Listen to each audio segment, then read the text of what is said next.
ನಮ್ಮೆಲ್ಲ ಕೆಳಗರಿಗೆ ನಮಸ್ಕಾರ. ಚಿತ್ರದುರ್ಗ ಜಿಲ್ಲಾ ಪೊಲೀಸ್ ಇಲಾಖೆಯ ಸೈಬರ್ ಕ್ರೈಮ್ ಪೊಲೀಸ್ ಠಾಣೆಯ ಇನ್ಸ್ಪೆಕ್ಟರ್ ವೆಂಕಟೇಶ್ ಎನ್ ಅವರು ಸ್ಟುಡಿಯೋದಲ್ಲಿದ್ದಾರೆ. ಸೈಬರ್ ಕ್ರೈಮ್ ಎಷ್ಟರ ಮಟ್ಟಿಗೆ ಕೆಲಸ ಮಾಡ್ತಾ ಇದೆ, ಯಾವ ರೀತಿಯಾಗಿ ವಂಚನೆಗಳು ನಡೀತಾ ಇದೆ, ತಂತ್ರಜ್ಞಾನವನ್ನು ಯಾವ ರೀತಿಯಾಗಿ ಬಳಸ್ಕೊಳ್ತಾ ಇದ್ದಾರೆ, ಇಷ್ಟೆಲ್ಲ ಮಾಹಿತಿಯನ್ನು ನಮಗಿವತ್ತು ಕೊಡಲಿದ್ದಾರೆ ಸೈಬರ್ ಕ್ರೈಮ್ ಪೊಲೀಸ್ ಠಾಣೆಯ ಇನ್ಸ್ಪೆಕ್ಟರ್ ವೆಂಕಟೇಶ್ ಎನ್ ಅವರು. ನಮಸ್ಕಾರ, ಕಾರ್ಯಕ್ರಮಕ್ಕೆ ಸ್ವಾಗತ. ನಮಸ್ಕಾರ ಮೇಡಮ್.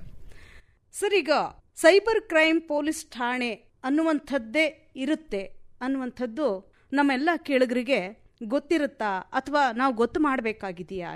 ಸೈಬರ್ ಕ್ರೈಮ್ ಪೊಲೀಸ್ ಠಾಣೆ CEN, ಸಂಕ್ಷಿಪ್ತವಾಗಿ ನಾವು CEN ಕ್ರೈಮ್ ಪೊಲೀಸ್ ಠಾಣೆ ಅಂತ ಹೇಳಿ ಕರಿತೇವೆ ಮೇಡಮ್. C ಅಂದರೆ ಸೈಬರ್ ಕ್ರೈಮ್, E ಅಂದರೆ ಎಕನಾಮಿಕ್ ಅಫೆನ್ಸಸ್, N ಅಂದರೆ ನಾರ್ಕೋಟಿಕ್ಸ್ ಕ್ರೈಮ್ ಪೊಲೀಸ್ ಸ್ಟೇಷನ್ ಅಂತ ಹೇಳಿ. ಸೊ ಇದು 1919ರಿಂದ ನಮ್ಮ ಜಿಲ್ಲೆಯಲ್ಲಿ ಜಿಲ್ಲೆಗೆ ಒಂದು ಪೊಲೀಸ್ ಠಾಣೆ ಅಂತ ಇದು ಸ್ಥಾಪನೆ ಆಗಿದ್ದಾವೆ ಮೇಡಮ್. ಸೊ ಎಲ್ಲ ಜನಕ್ಕೂ, ಸಾಕಷ್ಟು ಜನಕ್ಕೆ ಗೊತ್ತಿದೆ, ಕೆಲವೊಂದು ಜನಕ್ಕೆ ಗೊತ್ತಿಲ್ಲ. ಆ ದೃಷ್ಟಿಯಿಂದ ಸ್ವಲ್ಪ ಮನವರಿಕೆ ಮಾಡಿಕೊಳ್ಳುವಂಥದ್ದು ಒಳ್ಳೆಯದು ಮೇಡಮ್. ಚಿತ್ರದುರ್ಗ ಜಿಲ್ಲೆಯಲ್ಲಿ ಸೈಬರ್ ಕ್ರೈಮ್ ಪೊಲೀಸ್ ಠಾಣೆ ಎಲ್ಲಿದೆ ಅನ್ನುವಂಥ? ಚಿತ್ರದುರ್ಗ ನಗರದ JCR ಬಡಾವಣೆಯ 3rd ಕ್ರಾಸಲ್ಲಿ ಗಣೇಶ ಗುಡಿ ಬಳಿ ಈ ಒಂದು ಪೊಲೀಸ್ ಠಾಣೆ ಅನ್ನುವಂಥದ್ದು ಅಸ್ತಿತ್ವದಲ್ಲಿ ಇದೆ. ಸೈಬರ್ ಕ್ರೈಮ್ ಅಂದ್ರೆ ಏನು ಅನ್ನುವಂಥದ್ದನ್ನ ನಮ್ಮ ಕೇಳುಗರಿಗೆ ತಿಳಿಸ್ಕೊಡಿ. ಸೈಬರ್ ಕ್ರೈಮ್ ಅಂದ್ರೆ ವಿದ್ಯುನ್ಮಾನ ಸಾಧನಗಳು ಅಂತ ಹೇಳ್ತೀವಿ, ಎಲೆಕ್ಟ್ರಾನಿಕ್ ಡಿವೈಸಸ್ ಅಂತ ಹೇಳ್ತೇವೆ. ಒಂದು ಕಂಪ್ಯೂಟರ್ ಇರ್ಬೋದು, ಲ್ಯಾಪ್ಟಾಪ್ ಇರ್ಬೋದು, ಅಥವಾ ಮೊಬೈಲ್ ಇರ್ಬೋದು. ಇವುಗಳಿಗೆ ಇಂಟರ್ನೆಟ್ ಅನ್ನ ಕನೆಕ್ಟ್ ಮಾಡಿ ಆ ವಿದ್ಯುನ್ಮಾನ ಸಾಧನಗಳು ಮತ್ತೆ ಇಂಟರ್ನೆಟ್ನ ಸಹಾಯದಿಂದ ಮಾಡತಕ್ಕಂತಹ ಕಾನೂನು ಬಾಹಿರ ಕೃತ್ಯಗಳಿಗೆ ನಾವು ಸೈಬರ್ ಕ್ರೈಮ್ಗಳು ಅಂತ ಹೇಳಿ ಕರೀತೇವೆ ಮೇಡಮ್. ಈ ಸೈಬರ್ ಕ್ರೈಮ್ ಅನ್ನುವಂಥದ್ದು ತಂತ್ರಜ್ಞಾನ ಬೆಳೀತಾ ಹೋಗ್ತಾ ಇದೆ. ಈ ಬೆಳವಣಿಗೆ ಕಣ್ಣಂಗಿಲ್ಲ. ನಾವು ನೆಟ್ವರ್ಕ್ಗಳನ್ನು ಬಳಸ್ತಾ ಇದ್ದೀವಿ, ನೆಟ್ವರ್ಕ್ಗಳನ್ನು ಹೆಚ್ಚು ಬಳಸ್ತಾ ಇದ್ದೀವಿ. ಈಗ ಯಾಕೆಂತ ಹೇಳಿದ್ರೆ ಎಲ್ಲರ ಕೈಯಲ್ಲೂ ಮೊಬೈಲ್ ಇದೆ ಸಮಯದಲ್ಲಿ ಈ ಸೈಬರ್ ಕ್ರೈಮ್ ಹೀಗೆ ನಡೆಯುತ್ತೆ ಅನ್ನುವಂಥದ್ದು ನಮಗೆ ಗೊತ್ತಾಗಬೇಕು. ಹೇಗೆ ನಾವು ಸೈಬರ್ ಕ್ರೈಮನ್ನು ಗುರುತಿಸುವಂಥದ್ದು ಅಥವಾ ಸೈಬರ್ ಕ್ರೈಮ್ ನಮ್ಮ ವಿರುದ್ಧ ಮಾಡೋದಿಕ್ಕೆ ಪ್ರಯತ್ನ ಮಾಡ್ತಾ ಇದ್ದಾರೆ ಅನ್ನುವಂಥದ್ದನ್ನು ಪ್ರಾಥಮಿಕ ಹಂತದಲ್ಲೇ ನಾವು ಗುರುತಿಸಬೇಕಾಗತ್ತೆ. ಅವುಗಳಿಂದ ನಾವು ದೂರ ಇರಬೇಕಾಗತ್ತೆ. ಫಾರ್ ಎಕ್ಸಾಂಪಲ್, ಒಂದು OTPಯನ್ನು ಕೇಳ್ತಾರೆ, ಬ್ಯಾಂಕ್ ಡೀಟೇಲ್ಸನ್ನು ಕೇಳ್ತಾರೆ, ಅಥವಾ ಯಾವುದೋ ಒಂದು ಅನಾಮಧೇಯ ಲಿಂಕ್ಗಳನ್ನು ನಮ್ಮ ಮೊಬೈಲ್ಗೆ ಕಳಿಸ್ಕೊಡ್ತಾರೆ.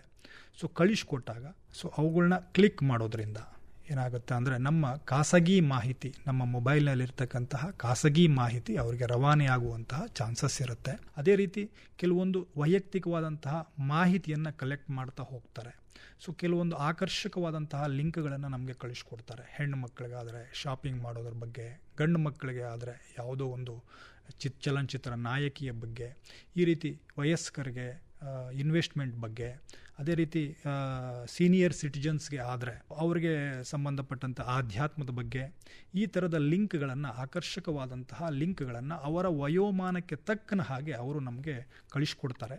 ಸೊ ಆ ಲಿಂಕ್ಗಳನ್ನು ನಾವು ಪ್ರೆಸ್ ಮಾಡಿದಾಗ ನಮ್ಮ ಮಾಹಿತಿ, ನಮ್ಮ ವೈಯಕ್ತಿಕ ಮಾಹಿತಿ ಅವರಿಗೆ ರವಾನೆಯಾಗತಕ್ಕಂತಹ ಚಾನ್ಸಸ್ ಇರುತ್ತೆ. ಸೊ ನಾವು ಪೂರಕವಾದಂತಹ ಅಥವಾ ಬ್ಯಾಂಕಿಂಗ್ ಡೀಟೇಲ್ಸು, ಇನ್ನೊಂದನ್ನು ಖಾಸಗಿ ಮಾಹಿತಿ ಅಂತ ಹೇಳ್ತೇವೆ. ಒಟ್ಟಾರೆಯಾಗಿ ಖಾಸಗಿ ಮಾಹಿತಿ ಅಂದರೆ ನಮ್ಮ ಹೆಸರು, ವಿಳಾಸ, ನಮ್ಮ ಫೋನ್ ನಂಬರು, ನಮ್ಮ ಅಕೌಂಟ್ ನಂಬರು, ನಮ್ಮ OTP, ನಮ್ಮ ಈ ಎಲ್ಲ ಮಾಹಿತಿಯನ್ನು ಒಟ್ಟಾರೆಯಾಗಿ ನಮ್ಮ ಆಧಾರ್ ನಂಬರಿಂದ ಹಿಡ್ಕೊಂಡು ಎಲ್ಲ ಖಾಸಗಿ ಮಾಹಿತಿ ಅಂತ ಹೇಳ್ತೇವೆ. ಖಾಸಗಿ ಮಾಹಿತಿ ಅಂದರೆ ಏನಂತ ವಿಚಾರ ಇಲ್ಲ, ನಮ್ಮ ಯಾವ ಸೂಕ್ಷ್ಮ ಮಾಹಿತಿ ಅಂತ. ನಮ್ಮ ಯಾವ ಸೂಕ್ಷ್ಮ ಮಾಹಿತಿ ಬೇರೆಯವರಿಗೆ ಗೊತ್ತಾದರೆ ತೊಂದರೆ ಆಗುತ್ತೋ ಅಂತಹ ಮಾಹಿತಿಯನ್ನು ನಾವು ಖಾಸಗಿ ಮಾಹಿತಿ ಅಂತ ಹೇಳ್ಕೊಡ್ತೇವೆ.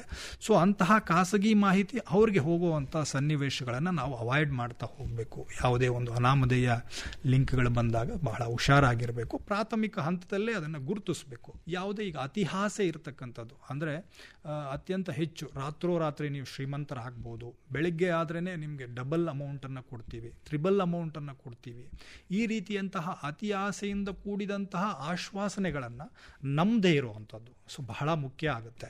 ಸೊ ಆ ನಂಬುದೇ ಮತ್ತು ಕಂಡಂಥ ಲಿಂಕ್ಗಳನ್ನು ನಾವು ಪ್ರೆಸ್ ಮಾಡದೇ ಇರುವಂಥದ್ದು. ಸೊ ಈ ಥರದ್ದನ್ನು ನಾವೇನು ಮಾಡಬೇಕು ಅಂದರೆ ಪ್ರಾಥಮಿಕ ಹಂತದಲ್ಲೇ ಇಂತಹ ಪ್ರಯತ್ನಗಳನ್ನ ಗುರುತಿಸಿದಾಗ ನಾವು ಸೈಬರ್ ಕ್ರೈಮ್ಗಳಿಂದ ದೂರ ಇರೋದಕ್ಕೆ ಅವಕಾಶ ಇದೆ. ಯಾಕೆ ಇಷ್ಟು ಅಪರಾಧಗಳು ನಡೀತಾ ಇದೆ ಅಂತ ಕಾರಣ ಏನು? ಸೈಬರ್ ಅಪರಾಧಗಳು ಹೆಚ್ಚಾಗೋದಕ್ಕೆ ಕಾರಣ ಏನಂದರೆ, ಒಂದು ಸಾರ್ವಜನಿಕರ ಕೆಲವೊಂದು ಸನ್ನಿವೇಶದಲ್ಲಿ ನಿರ್ಲಕ್ಷ್ಯತೆ ಅಂತ ಹೇಳ್ತೇವೆ ಮೇಡಮ್. ಸಾರ್ವಜನಿಕರು ಒಂದು ಸ್ಟ್ರಾಂಗ್ ಪಾಸ್ವರ್ಡನ್ನು ಇಟ್ಕೊಳ್ಳದೇ ಇರುವಂಥದ್ದು, ಕಂಡಂತಹ ಲಿಂಕ್ಗಳನ್ನು ಕ್ಲಿಕ್ ಮಾಡುವಂಥದ್ದು, ವಿಶೇಷವಾಗಿ ಅನಾಮಧೇಯ ಲಿಂಕ್ಗಳನ್ನು ಕ್ಲಿಕ್ ಮಾಡುವಂಥದ್ದು. ಸೊ ಏನು ಫೇಸ್ಬುಕ್ಕು, ಇನ್ಸ್ಟಾಗ್ರಾಮು, ವಾಟ್ಸ್ಯಾಪು ಇವುಗಳಲ್ಲಿ ಬರ್ತಕ್ಕಂತಹ ಹೂಡಿಕೆಯ ಅಂಶಗಳನ್ನು ಅದನ್ನು ಪರಿಶೀಲನೆ ಮಾಡದೆ, ಅದರ ಬಗ್ಗೆ ಹೋಮ್ವರ್ಕನ್ನು ಮಾಡದೆ, ಅದರ ಬಗ್ಗೆ ಪೂರ್ಣ ತಿಳ್ಕೊಳ್ಳದೆ ಅದರಲ್ಲಿ ಇನ್ವೆಸ್ಟ್ ಮಾಡುವಂಥದ್ದು. ಕೆಲವೊಂದು ಸನ್ನಿವೇಶಗಳಲ್ಲಿ ಗಂಡಾಗ್ಬೋದು, ಹೆಣ್ಣಾಗ್ಬೋದು, ಖಾಸಗಿ ಚಿತ್ರಗಳನ್ನು, ನಗ್ನ ಸನ್ನಿವೇಶಗಳನ್ನು ಚಿತ್ರೀಕರಿಸ್ಕೊಳ್ಳುವಂಥದ್ದು, ಅವುಗಳನ್ನು ಪರಸ್ಪರ ರವಾನೆ ಮಾಡಿಕೊಳ್ಳುವಂಥದ್ದು. ರವಾನೆ ಮಾಡಿಕೊಂಡು ಆದ ನಂತರ ಯಾವುದೋ ಒಂದು ಸಂಬಂಧ ಕೆಟ್ಟಾಗ ಅದನ್ನು ಪ್ರತೀಕಾರದ ಅಶ್ಲೀಲತೆಯನ್ನಾಗಿ ಸಾಮಾಜಿಕ ಮಾಧ್ಯಮಗಳಲ್ಲಿ ಪ್ರಕಟಿಸುವಂಥದ್ದು.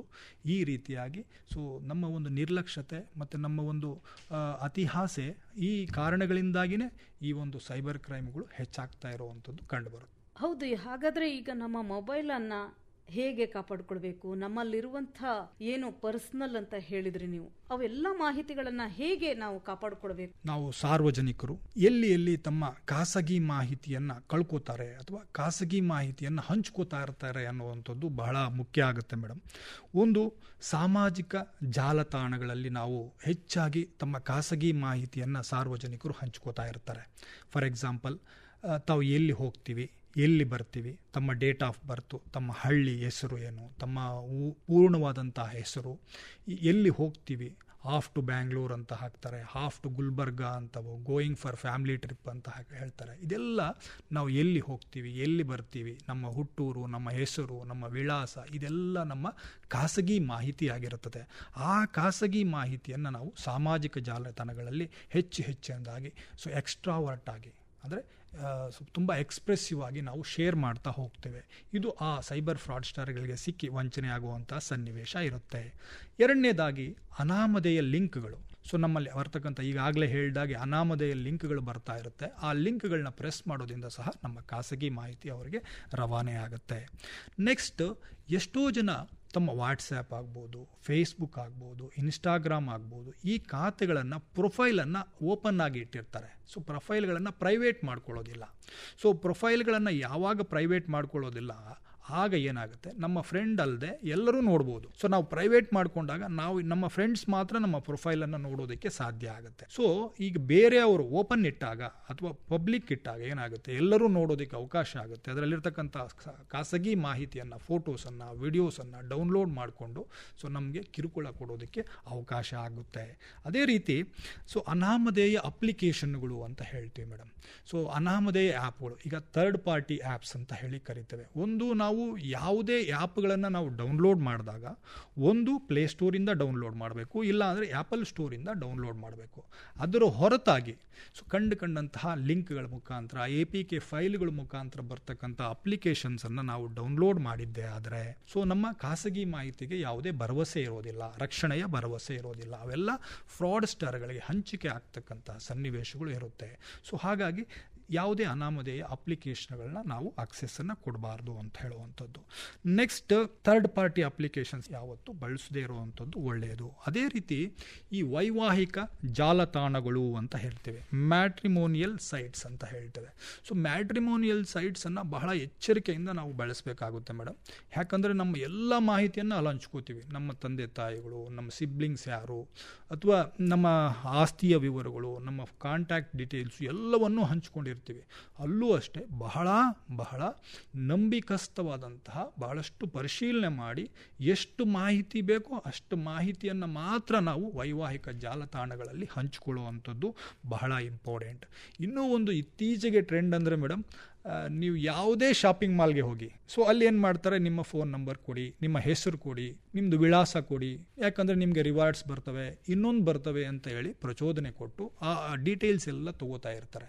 ಆ ಖಾಸಗಿ ಮಾಹಿತಿಗೆ ಯಾವುದೇ ರಕ್ಷಣೆ ಇರೋದಿಲ್ಲ. ಅವರು ಅದನ್ನು ಎಲ್ಲೂ ಹಂಚ್ಕೊಳ್ಳೋದಿಲ್ಲ ಅನ್ನುವಂಥ ಭರವಸೆ ಇರೋದಿಲ್ಲ. ಹಾಗಾಗಿ ಇಂತಹ ಖಾಸಗಿ ಮಾಹಿತಿಗಳನ್ನು ನಾವು ಈ ಸಾಮಾಜಿಕ ಜಾಲತಾಣಗಳಲ್ಲಿ, ಒಂದು ಅನಾಮಧೇಯ ಲಿಂಕ್ಗಳಲ್ಲಿ, ಅನಿರ್ಬಂಧಿತ ಪ್ರೊಫೈಲ್ಗಳಲ್ಲಿ, ಅನಾಮಧೇಯ ಅಪ್ಲಿಕೇಶನ್ಗಳಲ್ಲಿ, ಮತ್ತು ಥರ್ಡ್ ಪಾರ್ಟಿ ಅಪ್ಲಿಕೇಶನ್ಸಲ್ಲಿ, ಮತ್ತು ಮ್ಯಾಟ್ರಿಮೋನಿಯಲ್ ಸೈಟ್ಸಲ್ಲಿ, ಮತ್ತು ಶಾಪಿಂಗ್ ಮಾಲ್ಗಳಲ್ಲಿ, ಇಷ್ಟು ಕಡೆ ನಾವು ಏನು ಮಾಡ್ತಾ ಇರ್ತೀವಿ ಅಂದರೆ ನಮ್ಮ ಖಾಸಗಿ ಮಾಹಿತಿಯನ್ನು ನಾವು ಕಳ್ಕೊತಾ ಹೋಗ್ತೀವಿ. ಸೊ ಈ ಖಾಸಗಿ ಮಾಹಿತಿಯನ್ನು ಕಳ್ಕೊತಾ ಹೋದಾಗೆಲ್ಲ ಈ ಮಾಹಿತಿಯನ್ನು ಅವರು ತೆಗೆದುಕೊಂಡು ಅದನ್ನು ಪರ್ಚೇಸ್ ಮಾಡಿ ಸೊ ನಮ್ಮ ವಿರುದ್ಧ ಸೊ ಸೈಬರ್ ಕ್ರೈಮ್ಗಳನ್ನು ಎಸಗೋದಕ್ಕೆ ಅವಕಾಶ ಮಾಡಿಕೊಟ್ಟಂಗೆ ಆಗುತ್ತೆ. ಇನ್ನು ಒಂದು ವಿಷಯ, ಈಗ ಸುಮಾರು ಜನ ಹೇಳ್ತಾ ಇರುವ ಹಾಗೆ ನಾವು ಎಲ್ಲಂದ್ರಲ್ಲೇ ಆಧಾರ್ ಕಾರ್ಡ್ ಅನ್ನ ಜೆರಾಕ್ಸ್ ಅನ್ನ ಕೊಟ್ಟಿರ್ತೀವಿ.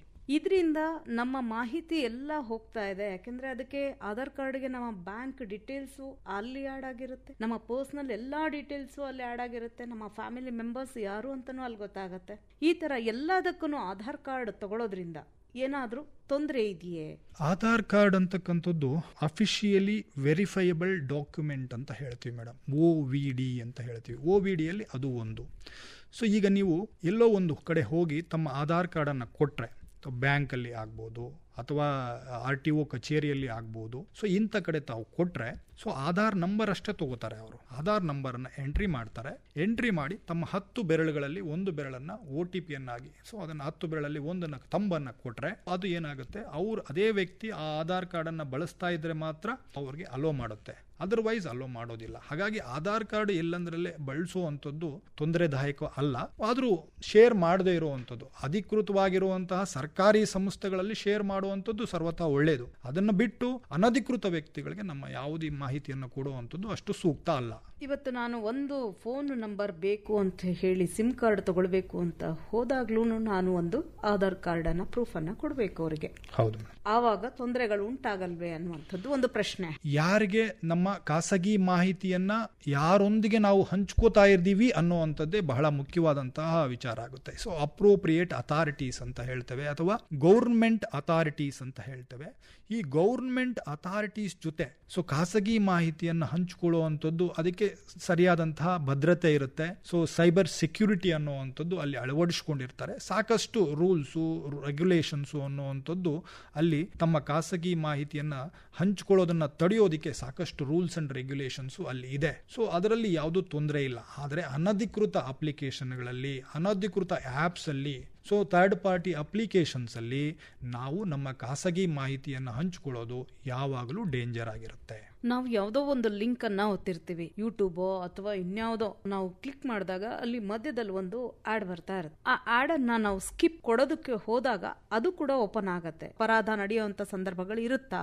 ಹೌದು ಮೇಡಮ್. ಯೂಟ್ಯೂಬ್ ಅನ್ನುವಂಥದ್ದು ಒಂದು ಆಥರೈಸ್ಡ್ ಇರುವಂತಹ ಒಂದು ಇದು. ಸೊ ನಾವು ಏನ್ ಮಾಡ್ತೀವಿ, ಅದನ್ನ ಪ್ಲೇ ಸ್ಟೋರ್ ಅಲ್ಲಿ ಡೌನ್ಲೋಡ್ ಮಾಡ್ತೇವೆ. ಸೊ ಪ್ಲೇ ಸ್ಟೋರ್ ಅಲ್ಲಿ ಡೌನ್ಲೋಡ್ ಮಾಡತಕ್ಕಂತಹ ಎಲ್ಲ ಆಪ್ಸು ಅದಕ್ಕೆ ಸರಿಯಾದಂತಹ ರೀತಿಯೆಲ್ಲ ಇರ್ತವೆ ಮೇಡಮ್. ಸೊ ಅದರಲ್ಲಿ ಮಾಲ್ವೇರು ಏನಾದರೂ ಇದೆಯಾ ಇಲ್ವಾ ಅನ್ನೋದನ್ನ ಯೂಟ್ಯೂಬ್ ಪರಿಶೀಲನೆ ಮಾಡಿ ನಂತರ ಅದನ್ನು ಅಲೋ ಮಾಡುತ್ತೆ. ಸೊ ಆಥರೈಸ್ಡ್ ಆಪ್ಸ್ ಅನ್ನ ಅಥವಾ ಫಸ್ಟ್ ಪಾರ್ಟಿ ಏನ್ ಹೇಳ್ತೇವೆ, ಸೊ ಅಂತಹ ಪ್ಲೇ ಸ್ಟೋರ್ ಇಂದ ಡೌನ್ಲೋಡ್ ಮಾಡಿರ್ತಕ್ಕಂಥ ಆಪ್ಸ್ ಅಲ್ಲಿ ಅಥವಾ ಆಪಲ್ ಸ್ಟೋರ್ ಇಂದ ಡೌನ್ಲೋಡ್ ಮಾಡಿರ್ತಕ್ಕಂಥ ಆಪ್ಸ್ ಅಲ್ಲಿ ಸಾಕಷ್ಟು ಈ ತರ ಮಾಲ್ವೇರ್ಗಳ ಸಂಖ್ಯೆ ಮಾಲ್ವೇರ್ಗಳು ಇರೋದಿಲ್ಲ. ಸಾಕಷ್ಟು ಜಾಗೃತಿಯನ್ನು ಅವರು ತಗೊಂಡಿರ್ತಾರೆ. ಸೊ ಹಾಗಾಗಿ ಅವನ್ನ ಬಳಸಬಹುದು. ಸೊ ಇತರತ್ರೆ ಅಂದರೆ ಅನಾಮಧೇಯವಾಗಿ ಬರ್ತಕ್ಕಂಥ, ಈಗ ನಿಮಗೆ ಯಾರೋ ಒಬ್ಬರು ಪರಿಚಿತರು ಇರ್ತಾರೆ, ಸೊ ತುಂಬ ಒಳ್ಳೆ ಹಾಡಿರುತ್ತೆ ಯೂಟ್ಯೂಬಲ್ಲಿ, ಅಂತಹ ಒಂದು ಲಿಂಕನ್ನು ತಮಗೆ ಶೇರ್ ಮಾಡ್ತಾರೆ. ಸೊ ಅದನ್ನು ಬಳಸೋದ್ರಲ್ಲಿ ಯಾವುದೂ ತಪ್ಪಿಲ್ಲ. ಯಾವುದೋ ಒಂದು ಅನಾಮಧೇಯ ಸಂಖ್ಯೆಯಿಂದ ನಿಮ್ಗೆ ಯಾವುದೋ ಒಂದು ಆಕರ್ಷಕವಾದ ಲಿಂಕನ್ನು ಬಂದಾಗ ತಾವು ಎಚ್ಚರಿಕೆಯಿಂದ ಇರಬೇಕಾಗತ್ತೆ. ಅದನ್ನು ಯಾವುದೇ ಕಾರಣಕ್ಕೆ ಕ್ಲಿಕ್ ಮಾಡಬಾರದು. ಒಂದನೇದು, ಎರಡನೇದು ಯಾರಿಗೂ ಫಾರ್ವರ್ಡ್ ಮಾಡಬಾರ್ದು, ಮೂರನೇದು ಕೂಡಲೇ ಡಿಲೀಟ್ ಮಾಡಬೇಕು. ಈ 3 ಸೂತ್ರಗಳನ್ನು ಲಿಂಕ್ಗಳ ವಿಚಾರದಲ್ಲಿ ನಾವು ತಗೊಂಡಿದ್ದೇ ಆದರೆ, ಎಚ್ಚರಿಕೆಗಳು ತಗೊಂಡಿದ್ದೇ ಆದರೆ ಲಿಂಕಿಂದ ಯಾವುದೂ ತೊಂದರೆ ಆಗೋದಿಲ್ಲ. ಹಾಗಾದ್ರೆ ಈ ಸೈಬರ್ ಕ್ರೈಮ್ ಅಪರಾಧನ ತಡೆಗಟ್ಟೋ ಬಗ್ಗೆ ಹೇಗೆ? ನೋಡಿ ಮೇಡಮ್, ಸೈಬರ್ ಕ್ರೈಮ್ಗಳನ್ನ ಸ್ವಲ್ಪ ಒಂದು ಚಿಕ್ಕ ಚಿಕ್ಕ ಜಾಗೃತಿಗಳನ್ನು ತಗೊಳ್ಳೋ ಮುಖಾಂತರ ನಾವು 100% ಅವುಗಳಿಂದ ದೂರ ಇರೋದಕ್ಕೆ ನಮಗೆ ಅವಕಾಶ ಇದೆ. So cyber crime first and foremost ಏನಪ್ಪಾ ಅಂದ್ರೆ ಅನಾಮಧೇಯ ಲಿಂಕ್ಗಳನ್ನ ಕ್ಲಿಕ್ ಮಾಡದೆ ಇರುವಂತದ್ದು. ಈಗ ಅನಾಮಧೇಯ ಲಿಂಕ್ಗಳನ್ನ ಮಾತ್ರ ಹೇಳ್ತಾ ಇದ್ದೇವೆ. ಈಗ ನನ್ನ ಮೊಬೈಲ್ಗೆ ನಾನು ಸೇವ್ ಮಾಡ್ಕೊಂಡಿರಲ್ಲ ನಂಬರು, ಆ ನಂಬರಿಂದ ನನಗೆ ಕಾಲ್ ಬರುತ್ತೆ. ಆ ಸಂದರ್ಭದಲ್ಲಿ ಈಗ ಅನಾಮಧೇಯ ಕಾಲ್ ಬಂತು ಅಂತ ಇಟ್ಕೊಳ್ಳೋಣ ಮೇಡಮ್, ಈ ಯಾವ ಸನ್ನಿವೇಶದಲ್ಲಿ ಬಂದಿದೆ ಅನ್ನುವಂಥದ್ದು ಇಂಪಾರ್ಟೆಂಟ್ ಆಗುತ್ತೆ. ಅದು ವಾಟ್ಸ್ಆ್ಯಪ್ ಕಾಲ್ ಆಗಿದೆಯಾ ಅಥವಾ ನಾರ್ಮಲ್ ಕಾಲ್ ಆಗಿದೆಯಾ ಅನ್ನುವಂಥದ್ದು ನೋಡಬೇಕಾಗತ್ತೆ. ಸೊ ಮತ್ತೆ ನಮಗೆ 91 ಇಂದ ಸ್ಟಾರ್ಟ್ ಆದರೆ ಇಂಡಿಯನ್ ನಂಬರ್ ಇರುತ್ತೆ. ಸೊ ಅದನ್ನು ನಮಗೆ ಯಾವಾಗಲೂ ಅದನ್ನು ಎಲ್ಲಿದೆ, ಎಲ್ಲಿಂದ ಬಂದಿದೆ, ಏನು ಅನ್ನುವಂಥ ಪರಿಶೀಲನೆ ಮಾಡೋದಕ್ಕೆ ಅವಕಾಶ ಇರುತ್ತೆ. ಸೊ ಅದನ್ನು ಬಿಟ್ಟು 91 ಇಂದ ಸ್ಟಾರ್ಟ್ ಆಗದೆ ಇರೋ ಬೇರೆ ಫಾರಿನ್ ಟೆರಿಟರಿಗಳಿಂದ ಬರ್ತಕ್ಕಂಥ ನಂಬರ್ಗಳಿದ್ರೆ ನಾವು ಅದರ ಬಗ್ಗೆ ಹುಷಾರಾಗಿರುವಂಥದ್ದು ಒಳ್ಳೆಯದು. ಅದರ ಜೊತೆಗೆ ಯಾವುದೋ ವಿಡಿಯೋ ಕಾಲು ಮತ್ತೆ ಅನ್ನೋನ್ ವಿಡಿಯೋ ಕಾಲನ್ನ ಸ್ವೀಕರಿಸದೇ ಇರುವಂಥದ್ದು ಒಳ್ಳೆಯದು ಮೇಡಮ್. ಬೇರೆ ಇತರ ನಾವು ಕಾಲನ್ನ ಮಾತಾಡಿ ರಿಸೀವ್ ಮಾಡಿ ಮಾತಾಡೋದಕ್ಕೆ ಯಾವುದೂ ಅಡ್ಡಿ ಇಲ್ಲ. ಸೊ ಅದನ್ನ ಮಾಡ್ಬೋದು ಮೇಡಮ್. ಅದು ಪದೇ ಪದೇ ಕಾಲ್ ರಿಪೀಟ್ ಆದಾಗ ನಮಗೆ ಅನಾವಶ್ಯಕವಾಗಿ ಅಂದಾಗ ನಾವು ಬ್ಲಾಕ್ ಮಾಡ್ಕೊಂತ ಹೋಗುವಂಥದ್ದು ಒಳ್ಳೆಯದಾಗುತ್ತೆ. ಅಪರಾಧದ ವಿರುದ್ಧ ತಡೆಗಟ್ಟುವ ಕ್ರಮದ ಬಗ್ಗೆ. ಹೌದು ಮೇಡಮ್. ಸೊ ಅನಾಮಧೇಯ ಲಿಂಕ್ಗಳನ್ನ ನಾವು ಫಸ್ಟ್ಗೆ ಈಗ ಚಾಲ್ತಿಯಲ್ಲಿರುವಂಥದ್ದು ಅನಾಮಧೇಯ ಲಿಂಕ್ಗಳ ಮುಖಾಂತರನೇ ನಮ್ಮ ಖಾಸಗಿ ಮಾಹಿತಿಯನ್ನು ಕದಿತಾ ಇರೋದ್ರಿಂದ ಅನಾಮಧೇಯ ಲಿಂಕ್ಗಳ ಬಗ್ಗೆ ಯಾವಾಗಲೂ ಜಾಗೃತಿಯನ್ನು ವಹಿಸಬೇಕು. ಯಾವುದೇ ಕಾರಣಕ್ಕೂ ಅವನ್ನ ಕ್ಲಿಕ್ ಮಾಡಬಾರ್ದು, ಫಾರ್ವರ್ಡ್ ಮಾಡಬಾರ್ದು, ಕೂಡಲೇ ಡಿಲೀಟ್ ಮಾಡಬೇಕು ಅನ್ನುವಂಥದ್ದು ಒಂದನೇದು. ಥರ್ಡ್ ಪಾರ್ಟಿ ಆಪ್ಸ್ ಅನ್ನ ಯಾವುದೇ ಕಾರಣಕ್ಕೂ ಬಳಸಬಾರದು. ಮೂರನೇದು, ಷೇರು ಮಾರುಕಟ್ಟೆಯಲ್ಲಿ ಹೂಡಿಕೆ ಮಾಡಬೇಕಾದ್ರೆ ಈಗ ಎಲ್ಲ ವಯಸ್ಕರು ಏನ್ ಮಾಡ್ತಾ ಇದ್ದಾರೆ ಅಂದ್ರೆ ಹೆಚ್ಚಾಗಿ ಷೇರು ಮಾರುಕಟ್ಟೆ ಬಗ್ಗೆ ಒಲವನ್ನ ಬೆಳೆಸ್ಕೊಂಡು ಸೊ ಏನೋ ಒಂದು ಸೆಕೆಂಡ್ ಇನ್ಕಮ್ ಜನರೇಟ್ ಮಾಡ್ಕೊಳ್ಳುವಂತಹ ದೃಷ್ಟಿಯಿಂದ ಏನ್ ಮಾಡ್ತಾ ಇದ್ದಾರೆ, ಹೆಚ್ಚು ಒಲವನ್ನ ತೋರಿಸ್ತಾ ಇದ್ದಾರೆ ಷೇರು ಮಾರುಕಟ್ಟೆ. ಅದು ಅಗತ್ಯನೂ ಹೌದು. ದೇಶದ ಒಂದು ಅಭಿವೃದ್ಧಿಗೆ ಷೇರು ಮಾರುಕಟ್ಟೆಯಲ್ಲಿ ಇನ್ವೆಸ್ಟ್ಮೆಂಟ್ ಮಾಡುವಂಥದ್ದು ಬಹಳ ಇಂಪಾರ್ಟೆಂಟ್ ಆಗುತ್ತೆ. ಸೊ ಈಗ ಇನ್ವೆಸ್ಟ್ ಮಾಡಬೇಕಾದ್ರೆ ಸೊ ನಮಗೆ ಷೇರು ಮಾರುಕಟ್ಟೆ ಅಂದ್ರೆ ಏನು, ಷೇರು ಮಾರುಕಟ್ಟೆಯಲ್ಲಿ ನಾವು ಹೂಡಿಕೆ ಮಾಡಬೇಕು ಅಂದ್ರೆ ಯಾವೆಲ್ಲ ಅಗತ್ಯಗಳಿದೆ, ಸೊ ಹೇಗೆ ಹೂಡಿಕೆಯನ್ನ ಮಾಡಬೇಕು, ಸೊ ಅವರು ಹೇಗೆ ಲಾಭಾಂಶ ಬರುತ್ತೆ, ಬಂಡವಾಳ ಮಾರುಕಟ್ಟೆ ಹೆಂಗೆ ವರ್ಕ್ ಮಾಡುತ್ತೆ ಅನ್ನುವಂತಹ ಬೇಸಿಕ್ ನಾಲೆಡ್ಜ್ ಅನ್ನ ನಾವು ಮೊದಲು ಅದನ್ನ ಗೈನ್ ಮಾಡಬೇಕು. ಮತ್ತೆ ಸಂಬಂಧಪಟ್ಟ ನಾವು ಯಾವ ಕಂಪನಿಯಲ್ಲಿ ಹೂಡಿಕೆ ಮಾಡ್ತಾ ಇದ್ದೀವಿ ಆ ಕಂಪನಿಯ ಬ್ಯಾಲೆನ್ಸ್ ಶೀಟು, ಆ ಕಂಪನಿ ಮುಂದೆ ಯಾವ ಉದ್ಯಮಗಳಲ್ಲಿ ಅದನ್ನ ತೊಡಗಿಸಲಿದೆ ಆ ಅಮೌಂಟ್ ಅನ್ನ, ಆ ಉದ್ಯಮದ ಇಂದಿನ ಸ್ಥಿತಿಗತಿ ಏನು, ಇಂತಹ ವಿಚಾರಗಳನ್ನ ತಿಳ್ಕೋಬೇಕು ಮೊದಲು. ಹೌದು ಮೇಡಮ್, ಕಂಪನಿಯ ಬಗ್ಗೆ ತಿಳ್ಕೊಳ್ಬೇಕು, ಷೇರು ಮಾರುಕಟ್ಟೆ ಹೆಂಗ್ ವರ್ಕ್ ಮಾಡುತ್ತೆ ಅಂತ ತಿಳ್ಕೊಬೇಕು. ದಳ್ಳಾಳಿಗಳು ಅಂತ ಇರ್ತಾರೆ, ಸ್ಟಾಕ್ ಬ್ರೋಕರ್ಸ್ ಅಂತ ಹೇಳ್ತವೆ. ಸೊ ಆ ಬ್ರೋಕರ್ಸ್ ಅಂದ್ರೆ ಏನು, ಅವ್ರ ಮುಖಾಂತರ ಮಾತ್ರ ವ್ಯವಹಾರ ಮಾಡೋದಕ್ಕೆ ಬರುತ್ತೆ, ಯಾವುದೋ ಲಿಂಕ್ಗಳು ಯಾವುದೋ ಇದ್ರ ಮುಖಾಂತರ ಮಾಡೋದಕ್ಕೆ ಬರೋದಿಲ್ಲ. ಸೊ ಈ ತರದ ಬೇಸಿಕ್ ವಿಚಾರಗಳನ್ನ ತಿಳ್ಕೋಬೇಕು ಮೇಡಮ್. ಯಾವುದೋ ಸಾಮಾಜಿಕ ಮಾಧ್ಯಮಗಳಲ್ಲಿ ಸಿಗ್ತಕ್ಕಂಥ ಸಣ್ಣ ಲಿಂಕ್ಗಳು, ಥರ್ಡ್ ಪಾರ್ಟಿ ಅಪ್ಲಿಕೇಶನ್ಸ್ ನ ಡೌನ್ಲೋಡ್ ಮಾಡಿಕೊಂಡು ಯಾವುದೇ ಕಾರಣಕ್ಕೂ ಹೂಡಿಕೆಯನ್ನ ಮಾಡಬಾರದು ಮೇಡಮ್. ಅವೆಲ್ಲ ನೇರವಾಗಿ ಫ್ರಾಡ್ಸ್ಟರ್ಗೆ ಹೋಗ್ತವೆ. ನಮ್ಮಂತೆ ಹೆಂಗೆ ಚಿಕ್ಕದು, ಈಗ ಫಾರ್ ಎಕ್ಸಾಂಪಲ್ ಚಿಕ್ಕ ಬದಲಾವಣೆ ಮಾಡಿರ್ತಾರೆ. ಈಗ ಲಲಿತಾ ಜುವೆಲರ್ಸ್ ಅಂತ ಇರುತ್ತೆ ಅಂತ ಇಟ್ಕೊಳ್ಳೋಣ. ಲಲಿತಾ ಐ ಅಂತ ಎ ತೆಗೆದು ಐ ಅನ್ನ ಮಾಡಿರ್ತಾರೆ. ಸಿಂಪಲ್ ಒಂದು ಸಣ್ಣ ಚೇಂಜಸ್ ಮಾಡಿ ಅದೇ ರೀತಿ ಈಗ ಲಲಿತಾ ಜುವೆಲರ್ಸ್ ತರಾನೇ ಏನ್ ಮಾಡಿರ್ತಾರೆ, ಒಂದು ಡೂಪ್ಲಿಕೇಟ್ ಆಪ್ಸ್ ಅನ್ನ ಮಾಡಿರ್ತಾರೆ. ಹಾಗಾಗಿ ಬಹಳ ಎಚ್ಚರಿಕೆಯಿಂದ ಇನ್ಕ್ಲೂಡಿಂಗ್ ಆ ಲಿಂಕ್ ಸ್ಪೆಲ್ಲಿಂಗ್ ಸಹ ನೋಡಿಕೊಂಡು ನಾವು ಹೂಡಿಕೆಯನ್ನ ಮಾಡಬೇಕಾಗುತ್ತೆ. ಅದ್ರ ಜೊತೆಗೆ ಸೆಬಿ ಅಂತ ಇದೆ madam, stocks and exchange board of India ಅಂತ ಇದೆ. ಸೊ ಅಲ್ಲಿ ಏನ್ ಮಾಡಿದಾರಪ್ಪ ಅಂದ್ರೆ ಅವರು ಆಥರೈಸ್ಡ್ ಸ್ಟಾಕ್ ಬ್ರೋಕರೇಜ್ ಮಾಡೋದಕ್ಕೆ ಯಾರ್ಯಾರನ್ನೆಲ್ಲ ಆಥರೈಸ್ ಮಾಡಿದೀವಿ ನಾವು ನಮ್ಮ ಪರವಾಗಿ ಯಾರ್ಯಾರನ್ನೆಲ್ಲ ಆಥರೈಸ್ ಮಾಡಿದೀವಿ ಆ ಬ್ರೋಕರ್ಗಳ ಪಟ್ಟಿ ಅನ್ನುವಂಥದ್ದು ಅಲ್ಲಿ ಇರುತ್ತೆ. ಮತ್ತೆ ಆ ಬ್ರೋಕರ್ಗಳ ವೆಬ್ಸೈಟ್ಗಳ ಪಟ್ಟಿ ಇರುತ್ತೆ. ಮತ್ತೆ ಆ ಬ್ರೋಕರ್ಗಳ ಆ್ಯಪ್ಗಳು ಅಪ್ಲಿಕೇಶನ್ಗಳ ಪಟ್ಟಿ ಇರುತ್ತೆ. ಆ ಪಟ್ಟಿಯನ್ನು ನೋಡ್ಕೋಬೇಕು. ಅವುಗ ಸೆಬಿಯಿಂದ ಆಥರೈಸ್ ಆಗಿದೆ ಅಂತ ಹೇಳಿ ಗೊತ್ತಾದ್ರೆ ಮಾತ್ರ ಅಂತ ಅಪ್ಲಿಕೇಶನ್ ನಲ್ಲಿ ಅಂತ ವೆಬ್ಸೈಟ್ ಅಲ್ಲಿ ಮಾತ್ರ ನಾವು ಹೂಡಿಕೆಯನ್ನ ಮಾಡಬೇಕಾಗುತ್ತೆ. ಸೊ ಬೇರೆ ಕಡೆ ಹೂಡಿಕೆ ಮಾಡಿದ್ರೆ ನಾವು ಆ ದುಡ್ಡನ್ನ ಕಳ್ಕೊಳ್ಳುವಂತಹ ಚಾನ್ಸಸ್ ಇರುತ್ತೆ ಅಂತ ಹೇಳುವಂಥದ್ದು. ಈಗ ನಾವು ಅಪರಾಧ ತಿಳ್ಕೊಂಡ್ವಿ, ಹೇಗೆ ಅಪರಾಧ ನಡೆಯುತ್ತೆ ಅಂತ ಕೂಡ ತಿಳ್ಕೊಂಡ್ವಿ. ಈ ಅಪರಾಧವನ್ನ ನಡೆದ ಮೇಲೆ ಯಾವ ರೀತಿಯಾದಂತಹ ಪರಿಹಾರವನ್ನ ಕಂಡುಕೊಳ್ಳಬಹುದು? ಅಪರಾಧಗಳು ನಡೆದ ಆದ್ಮೇಲೆ ಪ್ರಿವೆನ್ಷನ್ ಬಗ್ಗೆ ಇಷ್ಟೊತ್ತು ಮಾತಾಡ್ತಾ ಹೋದ್ವಿ. ಡಿಜಿಟಲ್ ಅರೆಸ್ಟ್ ಅಂತ ಕಾಲ್ ಬಂದಾಗ ಹೇಗೆ ಮಾಡಬೇಕು, ಥರ್ಡ್ ಪಾರ್ಟಿ ಅಪ್ಲಿಕೇಶನ್ಸ್ ಬಂದಾಗ, ಅನಾಮಧೇಯ ಲಿಂಕ್ಗಳು ಬಂದಾಗ, ಷೇರು ಮಾರುಕಟ್ಟೆಯಲ್ಲಿ ನಾವು ಯಾವ ರೀತಿ ವ್ಯವಹಾರ, ಸೊ ಈ ತರದನ್ನೆಲ್ಲ ತಿಳ್ಕೊಂಡು ಬಂದ್ವಿ. ಇನ್ ಕೇಸ್ ಯಾವುದೋ ಒಂದು ನಿರ್ಲಕ್ಷ್ಯತೆಯಿಂದ ಸೊ ನಾವು ದುಡ್ಡನ್ನ ಕಳ್ಕೊಂಡ್ವಿ ಅಂತಾನೆ ಇಟ್ಕೊಳ್ಳೋಣ. ಕಳ್ಕೊಂಡ್ ಆದ ಕೂಡಲೇ ನಮಗೆ ಇಮ್ಮಿಡಿಯೇಟ್ ಆಗಿ ನೆನಪಿಗೆ ಬರಬೇಕಾಗಿರುವಂಥದ್ದು, ನಮಗೆ ಮೋಸ ಆಗಿದೆ ಅಂತ ಮನವರಿಕೆ ಆದ ಕೂಡಲೇ ನಾವು 1930 ಸೊ 1930ಗೆ ನಾವು ಕರೆಯನ್ನ ಮಾಡಬೇಕು ಮೇಡಮ್. ಸೊ 1930 ಅಂದ್ರೆ ಸೈಬರ್ ಕ್ರೈಮ್ ರಿಪೋರ್ಟಿಂಗ್ ಪೋರ್ಟಲ್ ಅಂತ ಹೇಳ್ತೇವೆ. ಅದರಲ್ಲೂ ಸಹ ನಾವೇ ಖುದ್ದಾಗಿ ಹೋಗಿ ಮಾಹಿತಿಯನ್ನ ಎಂಟ್ರಿ ಮಾಡೋ ಮುಖಾಂತರ ಸೊ ನಾವು ರಿಪೋರ್ಟ್ ಅನ್ನ ಮಾಡಬಹುದು. ಒಂದೇದು 1930 ಫಿಸಿಕಲ್ ಆಗಿ ಕರೆ ಮಾಡಿ ಸೊ ನಮ್ಮ ಡೀಟೇಲ್ಸ್ ಅನ್ನ ಅವಳಿಗೆ ಕಳಿಸ್ಕೊಟ್ಟು ಆ ರೀತಿಯಿಂದನೂ ನಾವು ಕಂಪ್ಲೇಂಟ್ ಅನ್ನ ರಿಜಿಸ್ಟರ್ ಮಾಡೋದಕ್ಕೆ ಅವಕಾಶ ಇರುತ್ತೆ. ಸೊ 2 ರೀತಿಯಿಂದ ನಾವು ಕಂಪ್ಲೇಂಟ್ ಅನ್ನ ರಿಜಿಸ್ಟರ್ ಮಾಡಬಹುದು. ಸೈಬರ್ ಕ್ರೈಮ್ ಪೊಲೀಸ್ ಠಾಣೆ ಚಿತ್ರದುರ್ಗದ JCR ಎಕ್ಸ್ಟೆನ್ಷನ್ ನ 3ನೇ ಕ್ರಾಸ್ ನಲ್ಲಿದೆ ಅನ್ನುವಂಥದ್ದನ್ನ ನೀವು ನಮಗೆ ತಿಳಿಸಿದ್ದೀರಿ. ನಮ್ಮ ಕೇಳುಗರು ಅಪರಾಧ ನಡೆದಂತ ಸಂದರ್ಭದಲ್ಲಿ ನಿಮ್ಮ ಠಾಣೆಗೆ ಬರ್ತಾರೆ, ನಿಮ್ಮ ಠಾಣೆಗೆ ಬಂದಾಗ ಅದನ್ನ ಕಂಪ್ಲೇಂಟ್ ಅಂತ ಹೇಗೆ ಸ್ವೀಕಾರ ಮಾಡ್ತೀರಿ ಅಂತ? ಮೇಡಮ್, ನಮಗೆ ಕಂಪ್ಲೇಂಟ್ಸ್ 2 ವಿಧಾನಗಳ ಮುಖಾಂತರ ಬರ್ತವೆ ಮೇಡಮ್. ಒಂದು 1930 ಮುಖಾಂತರ ನಮಗೆ ಬರ್ತವೆ. ಸೊ ನಾನು ಸೈಬರ್ ಕ್ರೈಮ್ ರಿಪೋರ್ಟಿಂಗ್ ಪೋರ್ಟಲ್ ಅಂತ ಹೇಳಿದೆ. ಸೊ ಆ ರಿಪೋರ್ಟಿಂಗ್ ಪೋರ್ಟಲ್ ಅಡಿಯಲ್ಲಿ ನಮಗೆ ಕಂಪ್ಲೇಂಟ್ಸ್ ಅನ್ನುವಂಥದ್ದು ಬರ್ತವೆ. ಒಂದನೇದು. ಎರಡನೇದು, ನೇರವಾಗಿ ನಮ್ಮ ಠಾಣೆಗೆ ಅವರು ಬಂದು ಕಂಪ್ಲೇಂಟ್ ಕೊಡುವಂಥದ್ದು ಇದೆ. ಸೊ ನೇರವಾಗಿ ಬಂದಾಗ್ಲೂ ಸಹ ಯಾವುದೇ ಆರ್ಥಿಕ ಅಪರಾಧ ಆಗಿದ್ರೆ, ಅಥವಾ ಅಂದ್ರೆ ಆರ್ಥಿಕ ಅಪರಾಧ ಅಂದ್ರೆ ಹಣ, ಆ ಅಪರಾಧದಲ್ಲಿ ಹಣ ಇನ್ವಾಲ್ವ್ ಆಗಿದ್ರೆ ನಾವು ಕೂಡಲೇ 1930ಗೆ ಕರೆ ಮಾಡೋದಿಕ್ಕೆ ಹೇಳ್ತೇವೆ. ಯಾಕೆ 1930 ಕರೆ ಮಾಡೋದಿಕ್ಕೆ ಹೇಳ್ತೇವೆ ಅಂದ್ರೆ, 1930 ಇದೆಯಲ್ವಾ, ಇವ್ರಿಗೆ ಒಂದು ನೋಡಲ್ ಆಫೀಸರ್ಗಳ ಮುಖಾಂತರ ಇಡೀ ದೇಶದಲ್ಲಿ ಇರ್ತಕ್ಕಂಥ ಎಲ್ಲ ಬ್ಯಾಂಕ್ ಅಕೌಂಟ್ಗಳ ಅಕ್ಸೆಸ್ ಇರುತ್ತೆ ಅವರಿಗೆ. ಆ ಅಕ್ಸೆಸ್ ಮುಖಾಂತರ ಏನ್ ಮಾಡ್ತಾರೆ ಅಂದ್ರೆ, ಯಾವುದೇ ಒಂದು ಅಕೌಂಟ್ಗೆ ಒಬ್ಬ ವ್ಯಕ್ತಿ, ಒಬ್ಬ ಫ್ರಾಡ್ಸ್ಟರ್ ಏನ್ ಮಾಡ್ತಾರೆ, ಅವ್ರಿಗೆ ಹೆದರಿಸಿ ಬೆದರಿಸಿ ದುಡ್ಡನ್ನು ಹಾಕಿಸ್ಕೊಂಡಿರ್ತಾರೆ ಅಂತಾನೆ ಇಟ್ಕೊಳ್ಳೋಣ ಉದಾಹರಣೆಗೆ. ಸೊ ಅಂತ ಹಣವನ್ನ, ಆ ಅಕೌಂಟ್ ಅನ್ನ ಬ್ಲಾಕ್ ಮಾಡ್ತಾ ಹೋಗ್ತಾರೆ.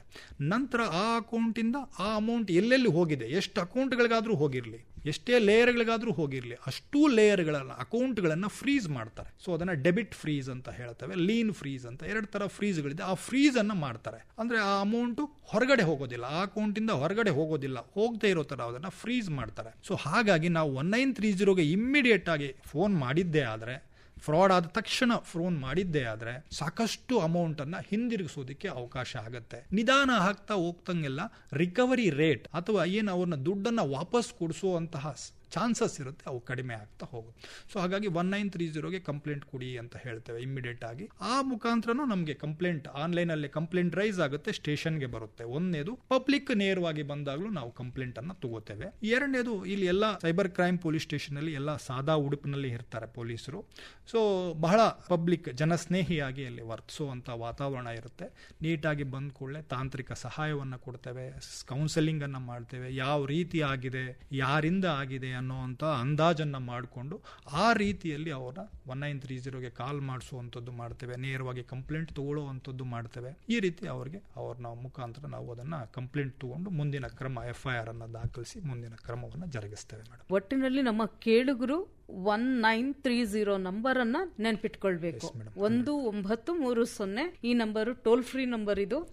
ಇದನ್ನ ನೆನ್ಪಿಟ್ಕೊಳ್ಬೇಕಾಗತ್ತೆ. ಸೈಬರ್ ಕ್ರೈಮ್ ನಡೆದಿದೆ ಅಂದ ಕೂಡಲೇ ನಿಮ್ಮ ಠಾಣೆಗೆ ಬರುವಂಥದ್ದು, ಹಾಗೆ 1930ಗೆ ಕಾಲ್ ಮಾಡುವಂಥದ್ದು ಅತಿ ಅವಶ್ಯ. ಠಾಣೆಗೆ ಬರೋದು ತಡವಾದ್ರೂ ಪರವಾಗಿಲ್ಲ ಮೇಡಮ್, ಬಟ್ 1930ಗೆ ಇಮ್ಮಿಡಿಯೇಟ್ ಆಗಿ ಕಾಲ್ ಮಾಡಿದ್ರೆ ಬಹಳಷ್ಟು ಹೆಲ್ಪ್ ಆಗುತ್ತೆ. ಕೊನೆಯದಾಗಿ ನಮ್ಮ ಕೇಳುಗರಿಗೆ ಏನ್ ಹೇಳೋದಕ್ಕೆ ಇಷ್ಟಪಡ್ತೀರಿ? ಈಗ ನಮ್ಮ ಜಿಲ್ಲೆಯಲ್ಲಿ ಅತ್ಯಂತ ಹೆಚ್ಚಾಗಿ ಆಗ್ತಾ ಇರತಕ್ಕಂತಹ ಸೈಬರ್ ಅಪರಾಧಗಳು ಯಾವುವು ಅಂದ್ರೆ ಆನ್ಲೈನ್ ಅಲ್ಲಿ.